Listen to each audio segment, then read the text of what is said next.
Oke. Bismillahirrahmanirrahim. Assalamualaikum warahmatullahi wabarakatuh.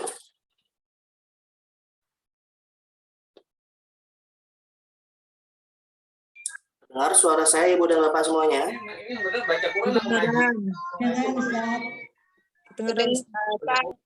Waalaikumsalam warahmatullahi wabarakatuh.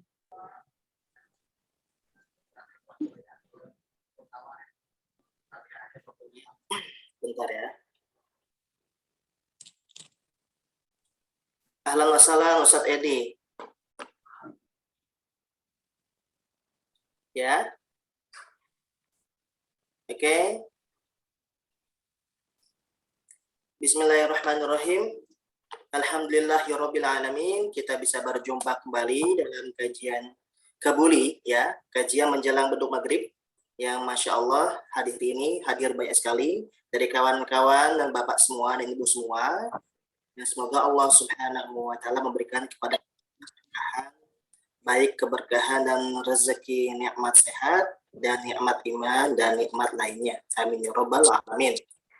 Dan juga tak lupa salawat serta salam kita berikan kepada baginda Nabi Muhammad Sallallahu Alaihi Wasallam yang telah mengajak umatnya sebagai kita umat Islam dari zaman kegelapan ke zaman saat ini.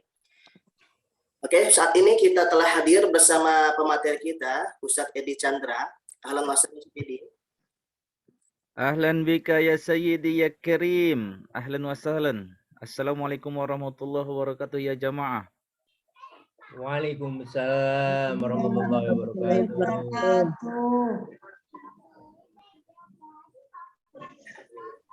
Ya, nah sebelum kita mulai kajian bersama Ustadz Edi Chandra, alangkah baiknya saya memperkenalkan diri beliau. Ya, mungkin ada yang sudah kenal atau ada yang belum kenal. Beliau adalah Ustadz Edi Chandra, ya, yang Masya Allah ilmunya sangat luas sekali. Beliau saat ini memiliki aktivitas yang sangat padat sekali, di antaranya adalah sebagai pendiri atau founding ya dari Yayasan Bakata dan juga pembina dari Bakata.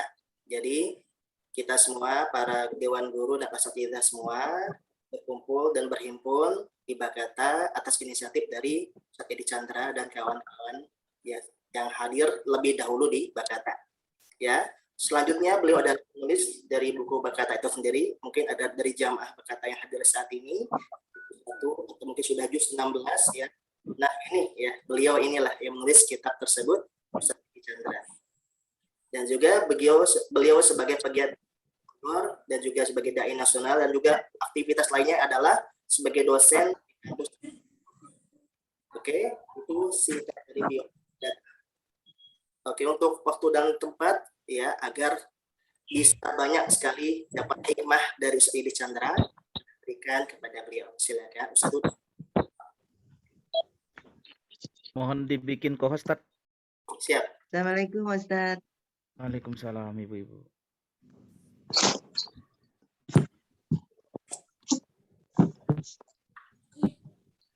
Terima kasih, Ustaz.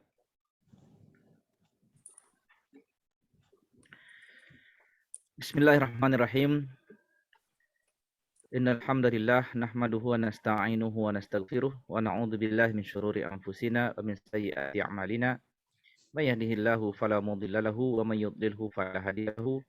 Asyhadu an la ilaha illallah wahdahu la syarika lahu wa asyhadu anna Muhammadan abduhu wa rasuluhu la nabiyya ba'dahu. Allah alihi washabihi wa mawalahu. Amma menjelang berbuka puasa kita kepada Allah Subhanahu wa taala, tercatat di sisi Allah proses ini dinilai sebagai amal fisabilillah dalam rangka talabul ilmi. Semoga Allah pelajari ajaran Allah dan orang-orang yakinah, dan Allah sertakan kepada mereka rahmah, diturunkan kepada mereka para malaikat, menunggu mereka sampai akhir majelis, dan disebut-sebutlah nama mereka di langit meskipun mereka tidak terkenal di bumi. Karena kita niatnya mempelajari pesan-pesan dari Allah Subhanahu wa taala, khususnya dari Al-Qur'an dan sunnah Rasulullah sallallahu alaihi wasallam. Audiens sekalian, pemirsa sekalian, sengaja dibikin sebuah tema yang mungkin clickbait. Ibarat kata orang bikin judul kok sangar betul. Sebuah rumah tangga yang mengerikan sehingga orang, ya, atas dasar apa saya mengambil topik ini? Baru-baru ini dirilis sebuah data dari BPS. Ya, BPS itu Badan Pusat Statistik ya, bahwa pada tahun 2021 melonjak 2 kali lipat angka perceraian di Indonesia hingga ke angka 447.743 kasus. Dan yang menarik dari data ini adalah 75,34% itu kasus perceraian ini adalah gugat cerai. Jadi cerai gugat itu dibedakan dengan cerai talak. Maksudnya gugat talak dengan cerai gugat itu maksudnya dibedakannya kalau cerai gugat itu yang mengajukan gugatan cerai ke pengadilan itu pihak perempuan. Jadi 75%. Padahal pada tahun 2020 setahun sebelumnya itu jauh sekali merosot angka perceraian di Indonesia. Tiba-tiba melonjak melebihi angka tahun 2019 juga. Ya, itu kan fakta datanya yang sudah dirilis. Itu baru yang terdata ya. Itu baru yang kecekcokan rumah tangganya berakhir di pengadilan. Dan sebenarnya betapa banyak kecekcokan rumah tangga itu tidak sampai ke pengadilan dan tidak ada penyelesaiannya, lalu terus-meneruslah keadaan hubungan keluarga itu kita bilang tidak harmonis. Dengan singkat kata, tidak ada sakinah. Apa yang diharapkan dari pernikahan nggak didapatkan. Tentu setiap orang, nah ini harus kita pahami dari awal, setiap orang punya bayangan pernikahan itu seperti apa sebelum dia memasukinya. Ini sangat menentukan. Ya, apa yang menyebabkan rumah tangga ini sesuai dengan harapan atau tidak, itu sangat ditentukan dari bayangan dia. Karena setiap orang ini punya bayangan, punya impian sebelum menikah. Dan tentu kekecewaan itu akan muncul ketika kenyataannya tidak sesuai dengan bayangannya. Ini pangkalnya. Nah, sekarang kalau dari data ini ya 400-an ribu kasus di pengadilan, saya mengatakan kenapa itu baru yang terdata. Karena nggak semua orang mengangkat tema kasus perceraian mereka ke pengadilan. Tidak semua. Dan masih banyak lagi yang tersimpan saja. Dan itu berakhir dengan cerai loh. Karena sebagian juga tidak berakhir dengan cerai. Karena di pengadilan itu proses-proses awalnya biasanya ada nasihat dulu. Artinya mencari titik temu antara orang yang saling menggugat ini. Nah, tentu kita tidak dalam rangka mensupport perceraian. Karena prinsipnya dalam syariat kita mempermudah pernikahan dan mempersulit perceraian. Itu prinsip. Jadi prinsip kasarnya syariat Islam adalah mempermudah pernikahan, mempersulit perceraian. Jadi itu prinsip. Prinsip itu datang dari mana, Ustadz? Ya, prinsip ini datang dari kumpulan data-data. Contoh misalnya, kenapa kalau pernikahan itu dipermudah? Karena syarat utamanya satu gitu, mampu menafkahi. Hadis Rasulullah SAW beliau bersabda, man istata'a minkumul ba'ah, ya ma'syar syabab, ya wahai para pemuda, wa ya ma'syar syabab, man istata'a minkumul ba'ah falyatazawwaj. Kalau siapa di antara kalian yang sudah mampu memiliki penghasilan, bisa membelanjai diri dan minimal satu orang pasangannya, maka silahkan menikah. Fa'ilam yastati, famalam yastati, kalau ada orang nggak mampu, fa'alaihi bis saum atau bisyam. Dia puasa. Fa'innahu lahu wija. Dengan puasa itu lebih mengendalikan syahwat dia. Karena wija di situ maksudnya menyinggung syahwat laki-laki. Kodratnya beda, laki dan perempuan. Kodrat laki untuk urusan syahwat disebut laki-laki itu lemah. Wa khuliqal insanu dha'ifa. Manusia itu diciptakan lemah. Akhir surat An-Nisa. Di situ ada di surat ayat suatu ayat di surat An-Nisa, akhir ayatnya itu berbunyi begitu. Wa khuliqal insanu dha'ifa. Manusia itu diciptakan lemah. Ditafsirkan oleh para ulama dan para tabi'in. Yang dimaksud al-insan di situ adalah laki-laki. Lemah dalam hal apa? Bukan masalah ototnya, bukan masalah daya tarungnya, enggak, tapi lemah di hadapan perempuan, lemah di hadapan syahwatnya. Itu laki-laki. Dan laki-laki itu sangat sensitif terhadap syahwat. Jadi gara-gara syahwat ini bisa dia goblok mendadak. Itulah sifat lemahnya laki-laki. Maka di hadapan perempuan lah kelemahan itu. Dan Rasulullah menganjurkan supaya ya kalau belum ada mampu mencari nafkah, maka belum ada lagi penghasilan, jangan dulu menikah gitu. Memang menikah itu sunnah Rasul, menyempurnakan agama, tapi itu ada syaratnya, yaitu berpenghasilan dulu. Cuma kalau kita bilang berpenghasilan ini jangan juga membayangkan terlalu ideal gitu. Ada standar minimal kesanggupan itu. Kesanggupan nafkah itu nggak harus jadi kaya atau gajinya 10 juta sebulan dulu baru menikah, nggak. Ada standar minimalnya. Artinya standar kesejahteraan lah. Standar kesejahteraan di Indonesia itu kalau berpenghasilan dia 1 juta 1 bulan, itu udah sejahtera untuk dirinya sendiri. Kalau dia berpenghasilan 2 juta sebulan, maka sudah bisalah dia melindungi satu orang bersamanya. Itu standar kota ya. Kalau di daerah mungkin lebih murah lagi. Itu standar minimal, bukan standar kaya itu. Itu standar ya sudah tidak dikategorikan miskin, tapi ya, langsung gitu. bisa dibilang sedikit di atas garis kemiskinan. Nah, itu jangan dilupakan faktor nafkah ini ya. Ustadz, kalau ada orang belum berpenghasilan tapi orang tuanya mensupport gimana? Ya berarti dimampukan oleh orang tuanya. Dimampukan ya.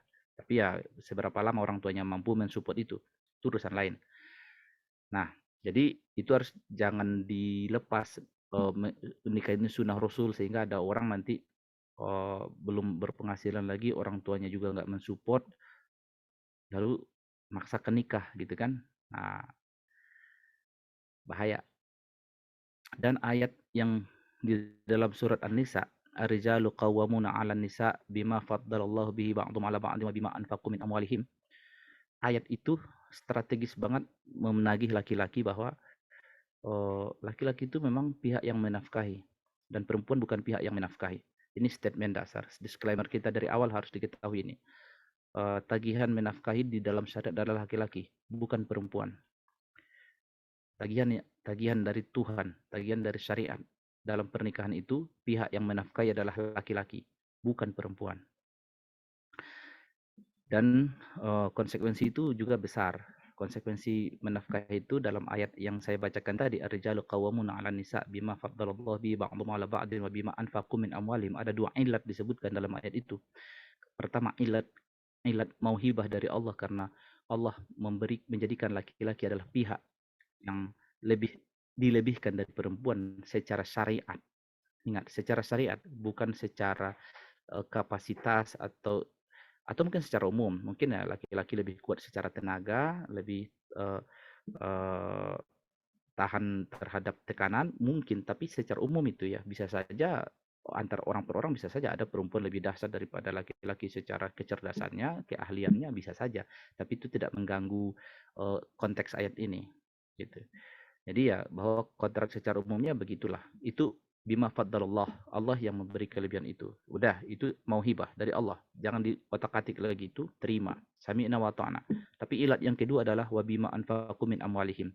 Karena mereka menafkahi. Ini poin, karena laki-laki menafkahi. Maka ini harus diingatkan kepada khalayak gitu.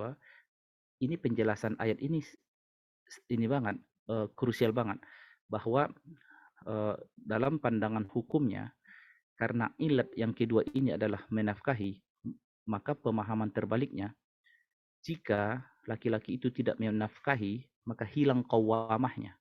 Hilang qawwamahnya, maka berhaklah perempuan itu meminta cerai, halal dan syar'i.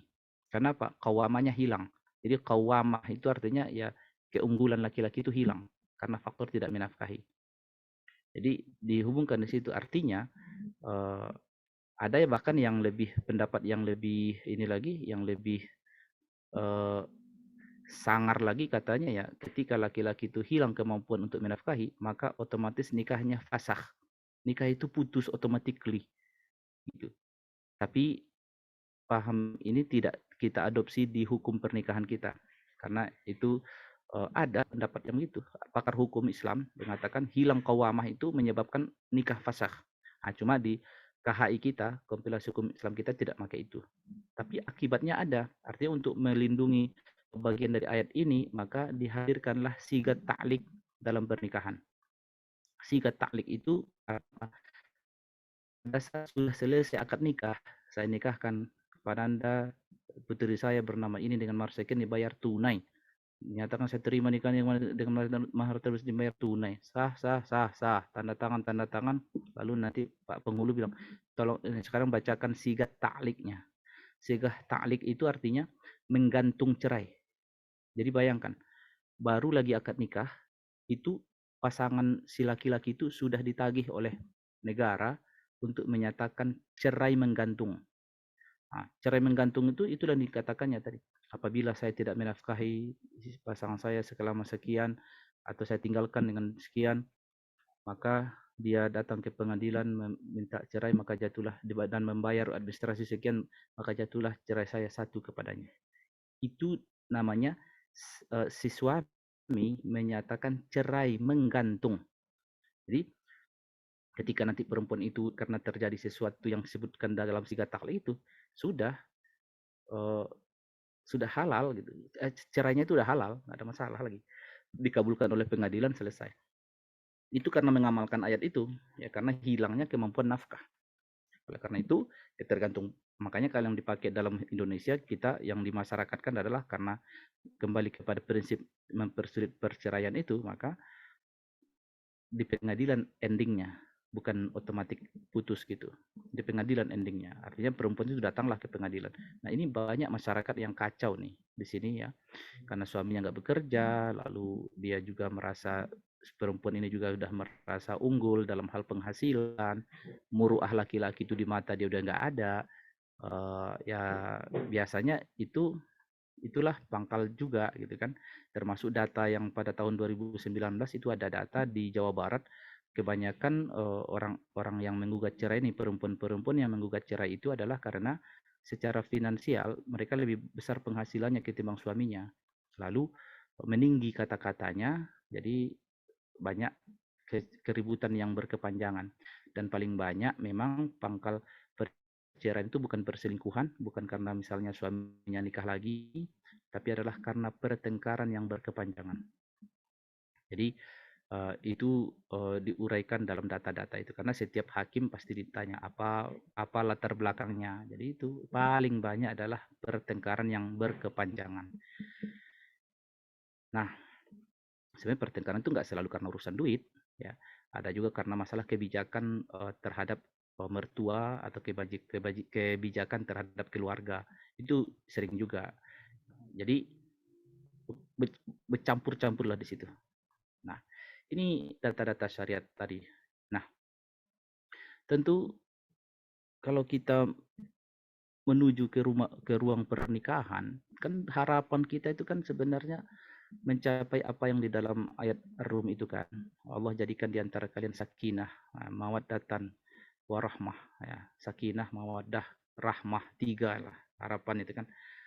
Ada rasa mawaddah itu ya karena ada rasa suka, karena melihat faktor kelebihan masing-masing. Kemudian kedua ya karena berharap ada sakinah, itu sakinah itu kan ketentraman, jadi nggak bergejolak gitu. Ada kedamaian lah di situ. Nah, tapi kalau ternyata dalam pernikahan itu neraka, ya kan? Karena itu tadi neraka itu terasa jadi neraka sebenarnya gini, karena satu pihak merasa impian dia dalam pernikahan itu nggak seperti yang dibayangkannya, atau mungkin pada sebelum menikah dia nggak punya bayangan sebenarnya, tapi nikah aja ada, lalu karena melihat sinetron atau melihat cerita-cerita pernikahan orang ideal, jadi dia bayangkan, ditengoknya ke rumahnya, aku kok nggak kayak gitu. Jadi ada juga, banyak juga orang kayak gitu kan, dia lihat cerita-cerita orang-orang indah sekali keluarganya begini, dia lihatnya suamiku nggak kayak gitu, atau si laki-laki berpikir istriku nggak kayak gitu. Udah, jadi tawarlah dirasanya pernikahan itu. Nah, permasalahannya lagi seperti data yang paling banyak itu tadi, data yang paling banyak di data perceraian itu adalah disebabkan pertengkaran yang terus menerus. Itu sering sekali karena orang selalu mengatakan dengan mudah apa yang dipikirkannya. Jadi apa yang di kepalanya, apa yang diperasakannya dikeluarkannya lewat kata-kata, tanpa mempertimbangkan audiennya atau lawan bicaranya itu pasangannya ini akan menangkapnya seperti apa. Ini apa namanya ya? Sering sekali. Sebenarnya antar pasangan sering sekali. Kenapa antar pasangan itu suka plong gitu? Apalagi tidak lost, tidak ada remnya kata-kata itu, karena dia merasa merasa sudah satu kesatuan itu tadi, ya sudah nggak ada batas gitu kan. Karena batas apalagi, aib sesama sudah saling tahu gitu kan. Jadi ya sering sekali kata-kata ini tanpa rem. Gara-gara kata-kata tanpa rem, ya saling salah memahami, itulah yang menyebabkan pertengkaran berkepanjangan. Nah, pertengkaran berkepanjangan inilah data yang valid di pengadilan agama, pangkal paling banyak terjadinya perceraian. Nah, sekarang kalau kita telusuri, bisa nggak diatasi pertengkaran yang berkepanjangan ini supaya nggak berkepanjangan? Berarti kan di poin inilah kedua belah pihak kembali kepada tujuan awal pernikahan. Kalau masih bisa diajak berdiskusi. Nah, salah satu data juga menyebutkan dalam itu, ternyata banyak sekali salah satu pihak pasangannya, baik laki atau perempuan, dia tidak mau ketika bertengkar, jadi meninggalkan masalah, artinya dia menghindar dari masalah tanpa penyelesaian. Jadi meninggalkan masalah tanpa penyelesaian. Ini banyak juga pengakuan-pengakuan di ruang sidang gitu. Meninggalkan masalah tanpa penyelesaian. Jadi ya kadang ya pokoknya nggak mau membicarakan itu, tapi nggak ada memberi solusi gitu. Ini banyak sekali perkara-perkara semacam. Nah, kita nggak, tentu setiap orang mendambakan pernikahan yang indah ya, bahwa rumah tangga itu seperti yang diharapkan dalam syariah lah. Nah, cuma terus apa bekal yang paling besar yang harus dibekali oleh calon pasangan ini?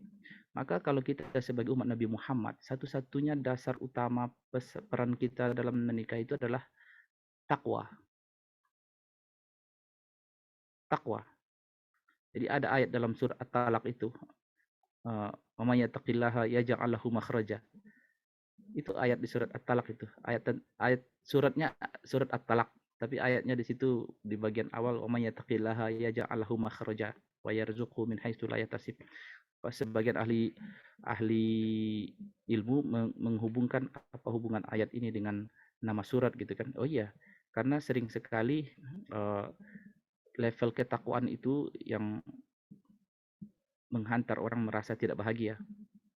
Nah, permasalahannya sekarang kalau kita urai takwa itu, takwa yang bagaimana Ustaz? Masalah sholat udah pada sholat, halal haram sudah pada tahu. Cuma masalah kadang tensi permusuhannya yang mereka nggak bisa mengendalikan. Iya sama. Jadi ketakwaan itu kan bukan hanya sholat saja. Ketakwaan itu kan bukan cuma masalah dia jago baca Quran saja. Ketakwaan itu kan dalam rangka kepatuhan kepada Allah secara umum gitu. Menjalankan perintah, meninggalkan larangan. Nah, permasalahannya kadang ada hal-hal yang kita anggap ada perkara-perkara gitu ya, termasuk sederhananya perkataan. perkataan itu cerminan ketakwaan juga gitu. Jadi jangan dikira ketakwaan itu sholat, nah, tapi kata-kata takwa gitu. Qaulun ma'ruf itu betapa banyak dalam Al-Quran di hadis dan betapa banyak uh, uh, di dunia ini kata-kata gitu. Kata-kata ketakwaan itu ditagih juga dalam kata-kata. uh, Jangan berpedoman dalam menikah itu dengan cinta ya, karena aku udah mencintai dia, bagi aku nggak ada, itulah bagi saya pasangan saya yang ideal, nggak ada laki-laki yang saya, atau si laki-laki juga merasa itulah perempuan yang menurut saya yang paling pas ya, saya mencintai dia ya. Kalau mengandalkan cinta itu, saya punya filosofi sendiri terhadap cinta ini. Saya pikir cinta ini bukan genggaman manusia, cinta itu dalam kuasa Allah. Karena cinta itu di hati, dan hati itu dalam hadis dikatakan hati manusia itu di dalam genggaman Tuhan gitu. Artinya hati orang itu di dalam genggaman Tuhan, Allah membolak-baliknya. Maka jangan berpedoman ke situ. Tapi berpedomanlah kepada ketakwaan, karena ketakwaan itu prestasi kita. Nah, permasalahannya apa bahayanya gitu kan, ketika kan betapa gampang hilangnya perasaan apa itu tadi, simpati kepada pasangan hanya gara-gara kata-kata yang salah, mungkin mencederai perasaan ibunya. Misalnya seorang suami, kata-kata istrinya menyinggung perasaan suaminya karena mengomentari ibunya, ibu si laki-laki itu, berarti ibu mertua perempuan itu kan. Sering sekali terjadi kayak gitu. Komentar-komentar yang terkesan oleh si perempuan, si laki-laki ini kesannya tidak tidak begitu memperjuangkan keluarga perempuan. Ini sering jadi pangkal keributan gitu. Bukan karena mereka berpenghasilan, gitu. Ada penghasilan mereka. Jadi ini setiap calon calon pengantin harus diingatkan bahwa dalam rumah tangga itu ya begitu gitu, diingatkan. Jadi kalau seandainya nanti tiba-tiba perasaanmu tawar terhadap pasangan, hilang rasa suka, hilang mawaddah, terus kamu mau berpegang pada apa? Cabut oleh Allah rasa suka itu, terus kamu mau berpegang pada apa lagi? Kalau saya selalu nasihat berpegang kepada ketakwaan kepada Allah. Menjadi seorang suami, kamu menjalani kewajibanmu tetap karena ketakwaanmu kepada Allah, bukan karena takut sama istri. Seorang istri tetap menjalani kepatuhannya kepada Allah. Dia menunaikan hak suaminya bukan karena masalah dia takut, tapi karena menjalani kewajiban dia karena tagihan Allah kepadanya sebagai seorang istri. Nah, dan lagi pula perjodohan di dunia ini kan cuma sampai di dunia saja. Mati kita udah nggak ada jodoh, itu udah lain lagi ceritanya. Berselah sebentar untuk memungut bekal, gitu, kan?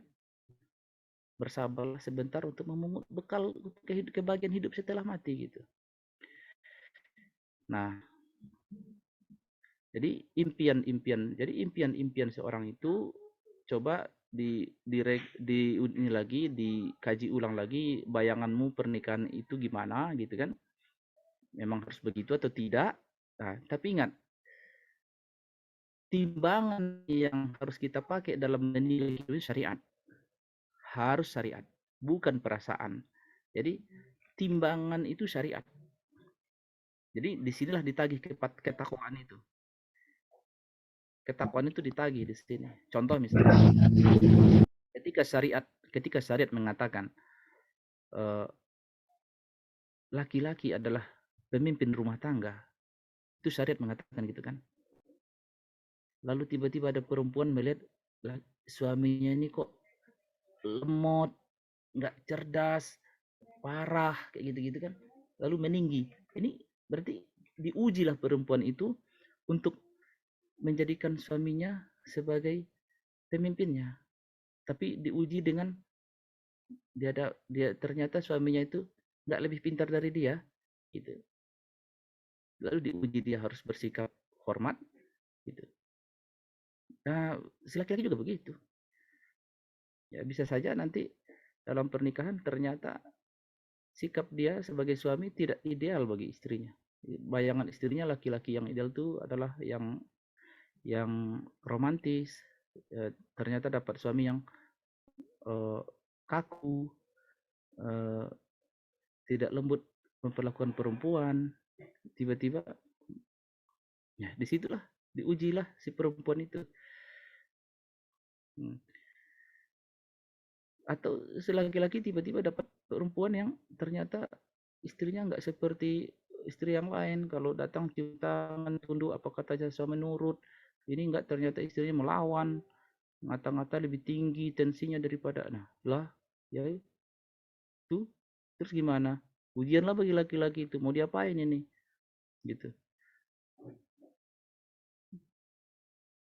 Tagihannya ya selalu kita ditagih teruskan. Nah, tapi permasalahannya kadang seperti data di perceraian tadi, banyak sekali perceraian yang berkepanjangan. Pertengkaran yang berkepanjangan yang menghantar mereka kepada pengadilan agama untuk bercerai. Nah, tentu disinilah ketakwaan itu yang saya maksud. Berarti ada yang berkorban dong? Ya pastilah. Dan betapa banyak perempuan yang berkorban sebenarnya dalam rumah tangga itu kan. Banyak menurut dalam rumah tangga itu. Cuman ya kadang ada juga sebagian laki-laki yang berkorban. Nah, tapi ingat ya, di sini ada juga peran laki-laki itu. Dia punya wibawa pasti. Ya harus punya wibawa dia. Jadi nggak boleh dibiarkannya ibarat bahasa kampungnya ya ngelunjak, istri ngelunjak itu enggak baik. Masalahnya begini, bukan masalah ego-egoan, enggak. Karena laki-laki itu pembina. Laki-laki itu ibarat pembimbing gitu. Jadi jangan dia mengkondisikan suasana atas nama demokrasi atau atas nama intoler atau kita mah atas nama demokrasi gitu setara apa segala macam, enggak. Karena syariat menagih ada qawamah bagi laki-laki, dia pada posisi berwibawa. Makanya tagihan syariat kepada perempuan adalah apa? Menjaga kehormatan suaminya dan menjaga kehormatan dirinya si perempuan itu sebagai istri. Itu tagihan syariatnya. Dan apabila kehormatan istri itu tidak dijaganya, hilang hak dia untuk dilindungi oleh suaminya. Dan untuk tingkat yang lebih ekstrim, berhak laki-laki itu memukul dia secara itu tadi.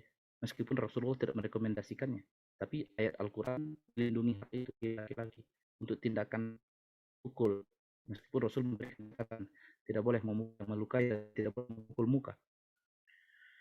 Tapi itu kan ibarat, kalau Allah memberikan itu pada laki-laki, artinya ada wewenang yang luas bagi laki-laki itu. Tujuannya sih untuk meluruskan istrinya. Nah, kalau laki-laki itu tidak punya wibawa, gimana dia bisa mencapai level itu?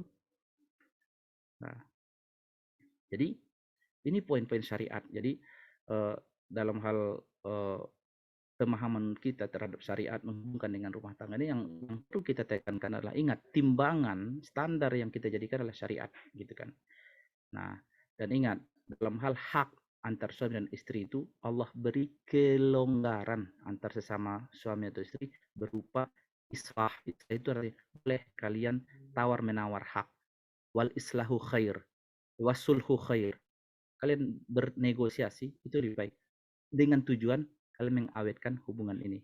Awetkan mungkin pertimbangannya malu. Oke, boleh dijadikan pertimbangan malu sama keluarga kalau cerai. Oke, kalau kamu membayangkan malu kalau cerai, satu mesti harus mengalah.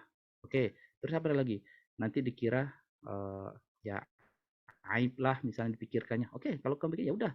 Tapi kan bukan membenarkan kamu keterusan bertengkar berkepanjangan kan? Gitu.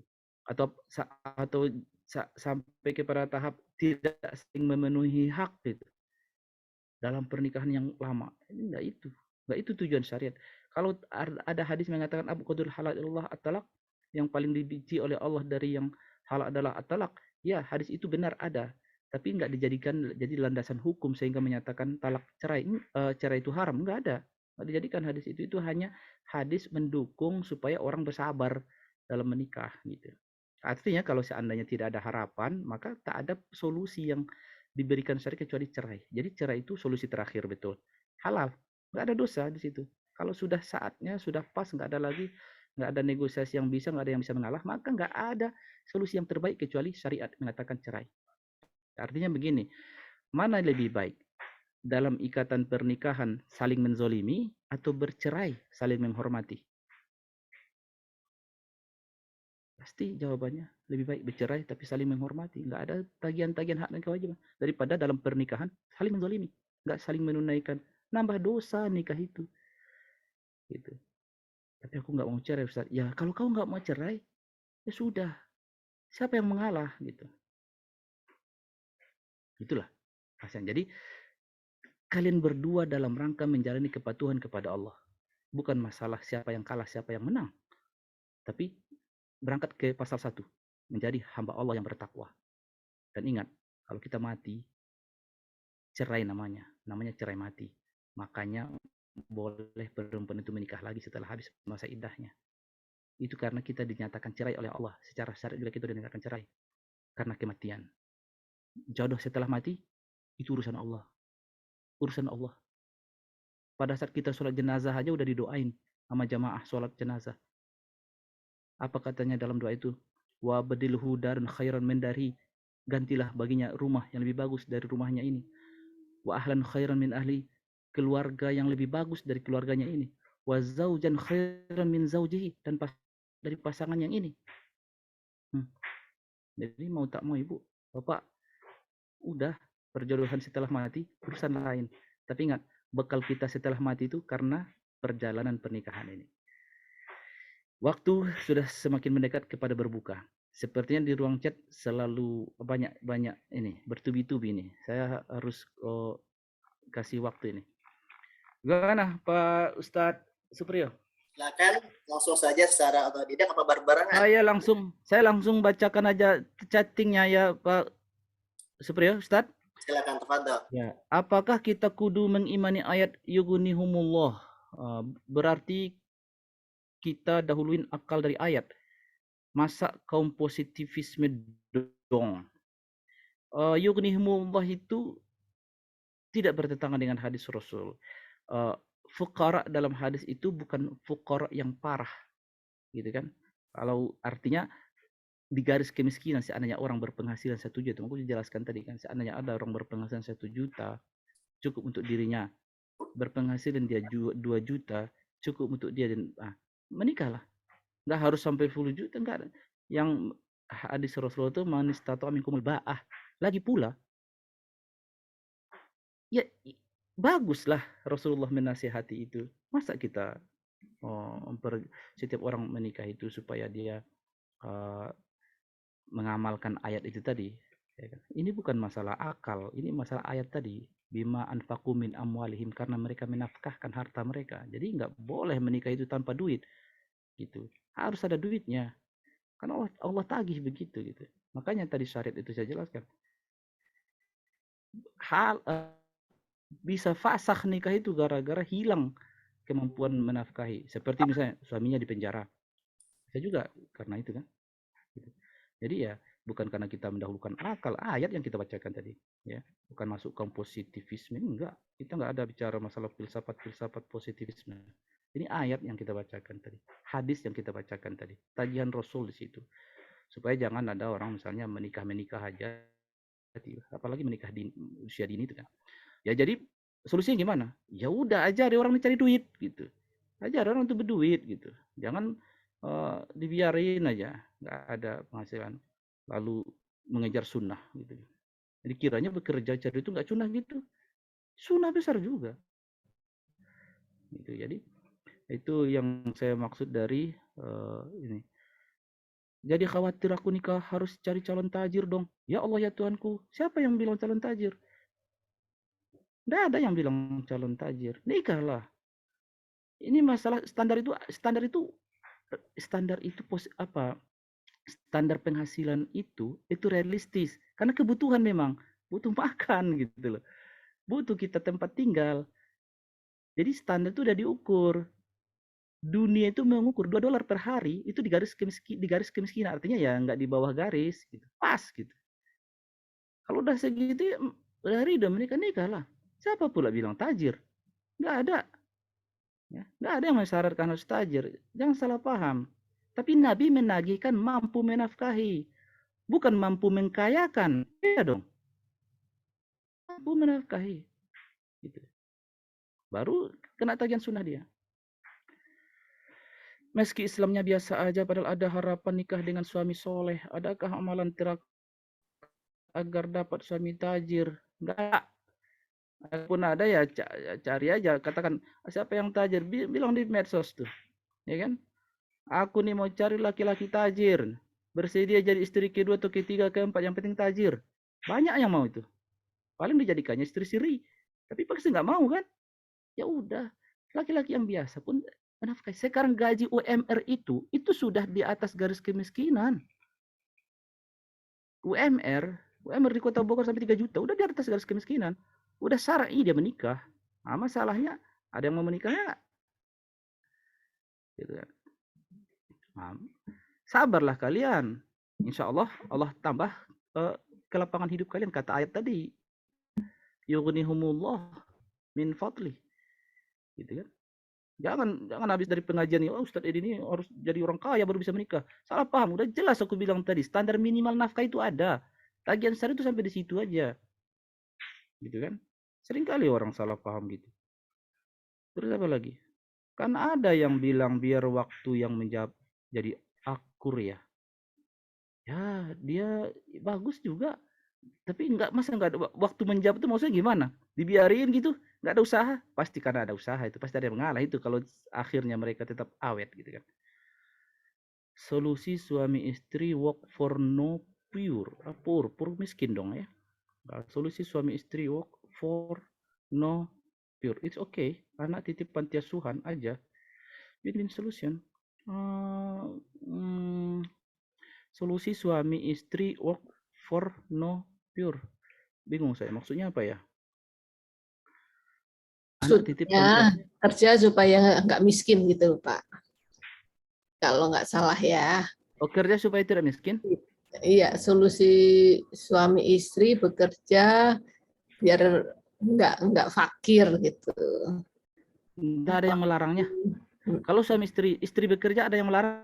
Nggak ada yang melarangnya, atas izin suaminya ya. Atas suaminya. Tapi jangan begini pula suami ini berpikir. Ini sering sekali di rumah tangga gitu. Suami aku dengan syarat nanti aku bekerja ya kalau udah menikah. Oke, tapi nanti terus suaminya berpikir begini. Karena ini ada kasus ini, ada kasus. Jadi suami bekerja, istri bekerja. Lalu penghasilan suami ini nggak pernah masuk ke kantong istri. Nggak pernah masuk. Ditanya-tanya, kenapa? Kenapa suaminya tidak? Kata suami saya, karena dia mengizinkan saya bekerja, maka saya nggak berhak nafkah lagi. Dianggaplah lunas nafkah saya karena izinnya itu. Dari mana pula dalilnya laki-laki itu berpikir begitu? Sejak kapan pula dia dapat syariatnya? Gara-gara laki-laki itu mengizinkan istri bekerja, lalu nggak wajib dia lagi nyetor nafkah gitu? Nah, itu pangkal pertengkaran juga akhirnya. Akhirnya suami ini melimpah duitnya ke orang tuanya saja. Yang biaya susu anaknya 2, semua dari gaji istrinya. Mindset laki-laki itu bagi dia impas gitu. Karena bagi dia, karena aku izinkan istriku kerja, maka itu sudah sebagai kompensasi nafkahku. Tanya ke langit ke-7 kalau ada dalilnya itu. Tetap tagihan nafkah itu wajib gitu loh. Itulah karena kita laki-laki. Nah, kalau perempuan bekerja boleh atas izin suaminya. Baik, berarti berkorban banyak perempuan. Oh, perempuan hebat. Saya bilang apresiasi pada perempuan yang bekerja mencari nafkah, apresiasi saya. Berarti banyak hal yang dia mengalah di sini. Artinya yang seharusnya tugas suaminya, dia turun tangan. Tapi ya itulah, suami yang sudah memberi izinnya jangan banyak pula mintanya. Udah tahu istri kerja capek, banyak minta haknya pula. Pengertian juga lah. Disitulah yang disebut awasulhu khair. Nego lah kalian dalam hal tarik menarik hak itu. Dalam nego itulah pasti ada yang mengalah. Dalam rangka ya gimana dealnya. Tapi ingat, deal dalam rangka yang halal ya. Nggak boleh deal dalam yang haram. Jadi bagi perempuan yang milih bekerja silahkan.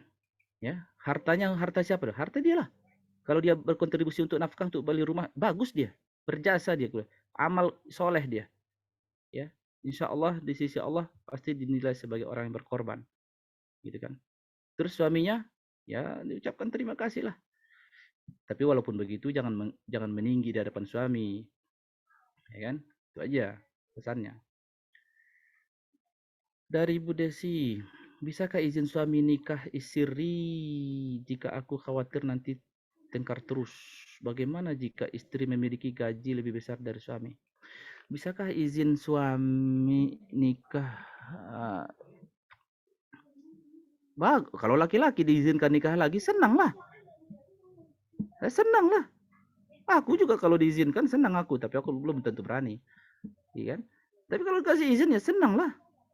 Itu yang diinginkan kebanyakan laki-laki, walaupun kalau udah diizinkan jadi takut dia. Banyak juga kayak gitu.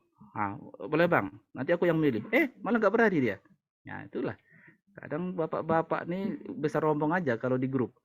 Pas diberi peluangnya, aduh, nggak kuat aku katanya. Enggak lah. Hanya itu. Jadi ibu nggak usah khawatir kali. Rata-rata laki-laki itu monogami, satu istri saja. Gitu ya.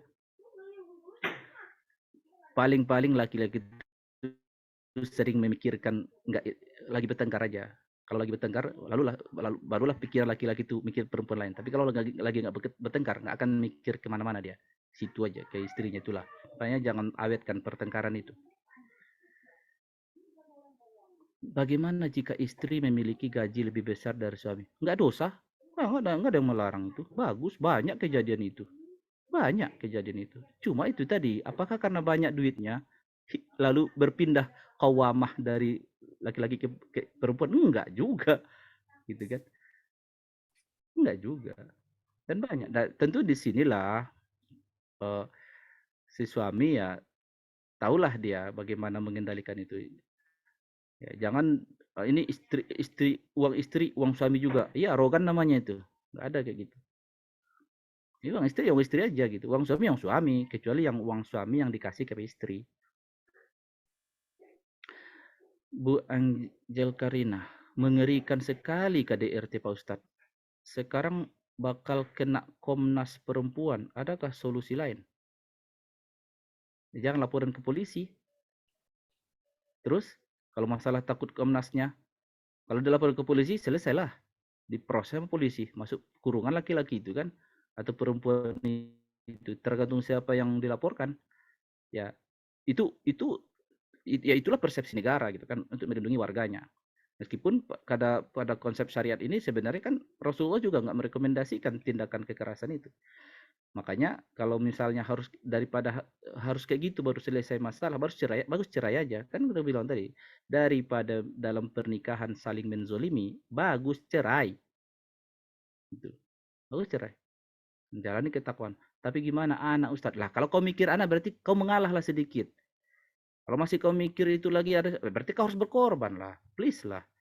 Jangan semua harus keinginan. Berarti harus siapa yang mengalah? Mau laki atau mau perempuan? Gitu kan. Wasulhu khair. Kalimat itu ini sekali, ajaib sekali. Wasulhu khair. Kalian negosiasi itu yang terbaik gitu. Kalau kayak gitu pasti ada yang mengalah gitu. Jadi solusi lainnya ya wasulhu khair. Bu Titi Maimunah, Assalamualaikum Ustaz. Benar, perempuan itu banyak yang berkorban demi keutuhan keluarga karena menyadari bahwa ini ujian. Jika sabar, insya Allah happy ending. Berpisah karena kematian. Husnul khotimah. Bukankah begitu, Ustaz? Ya, opsi ini banyak. Meskipun banyak yang, aduh, kalau aku jadi istrinya, gak mau aku itu. Nah, itu banyak juga yang mengatakan di samping kayak gitu kan.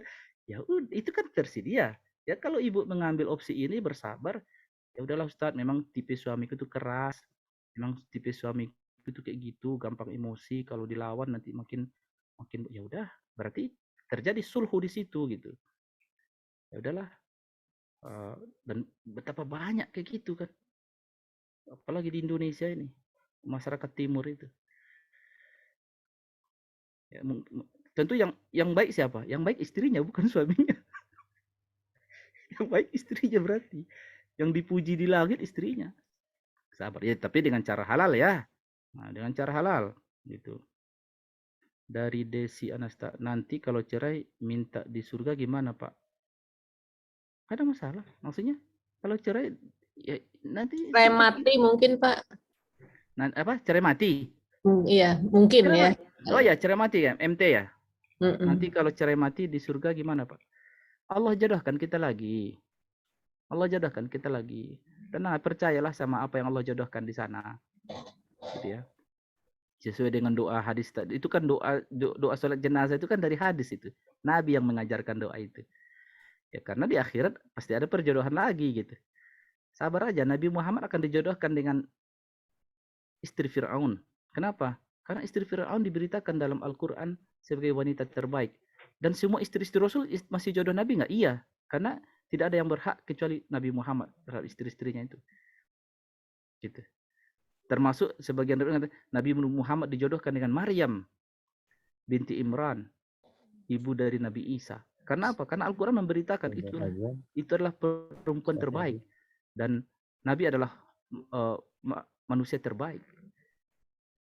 Gitu. Atau ibadat yang baik untuk yang baik. Gitu. Di surga itu. Ya, di surga. Sabar aja. Bentar lagi. Gitu. Ntar lagi. Berapa lama umur? Azan Ustaz. Ustaz, azan. Udah azan ya? Ya Allah, Ya. terasa ya. Ya udahlah. Kalau asik, Jadi Ustaz Supriyo akhirnya azan, jadi nggak bisa lagi. Terima kasih ya. Pokoknya kasih, Ustaz. nanti kita lanjutkan lagi aja nih. Kita sudahi dengan kafaratul majelis. Subhanakallah. Terima kasih. Asyhadu an Asyhadu an la ilaha illa anta astaghfiruka wa atubu ilaik. Selamat Keren berbuka. Ustaz penjelasannya. Selamat Terima kasih berbuka. Ustaz. Dan yang lainnya izin untuk Ustaz Supriyo, Ustaz Isa, semua Ustaz yang ada. Masya Allah. كلام حلو يا حبيبي ما شاء Allah الله. barik fiik, Masya Allah, Muhammad. يا حبيبي. Baik, Yalla, kita berbuka Ustaz. dulu ya Ustaz. يا تفضل. Baik.